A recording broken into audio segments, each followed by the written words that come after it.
My dad didn't believe me until he slept in my room. Under the bed, a short horror story. When I was 11 years old, something started happening that I still cannot explain. Every single night for a week, I woke up at exactly 3:13 a.m. No alarm, no thunder, no sounds outside. Just my eyes opening like something wanted me awake. At first I thought it was random, but after the third night I started getting scared. My room always felt different at that time. The air felt colder, the darkness felt heavier, and it always felt like someone else was in the room with me. I would lay there staring at the ceiling, trying not to move, trying not to think about the space under my bed. Then on the fourth night, I heard it, a whisper. So quiet I almost thought it came from inside my head. I held my breath and listened. Then it came again, from directly under my bed. It said my name. I froze so hard it felt like my body stopped working. Then I heard the voice again. Only this time I recognized it.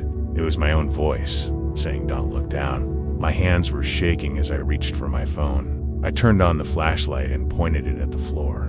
The whispering stopped instantly. Everything was silent for a few seconds. Then something hit the bottom of my mattress so hard the whole bed jumped. I screamed and ran out of my room. My parents woke up and my dad stormed into my room angry. He checked under the bed. Nothing was there. No person, no animal, nothing. He told me I had a nightmare and sent me back to sleep. But I knew I'd been awake. The next night, I refused to sleep in my room. So I slept on the couch downstairs. At 3:13 a.m., my eyes opened again. I was staring at the dark living room when I heard scratching, slow dragging scratches, coming from underneath the couch. Then my own voice whispered, "You moved." I ran upstairs crying. My mom wanted to call someone, but my dad was furious.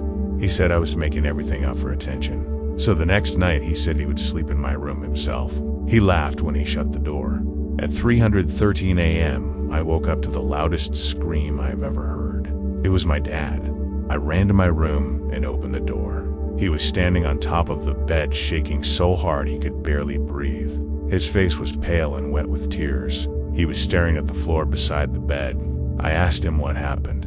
He slowly looked at me and whispered, "There's another you under the bed." We moved out the next morning. My dad never spoke about that night again. He never slept in a room with a bed frame after that. But no matter where we moved, no matter what house, apartment, or hotel, every night at 3:13 a.m., I still wake up.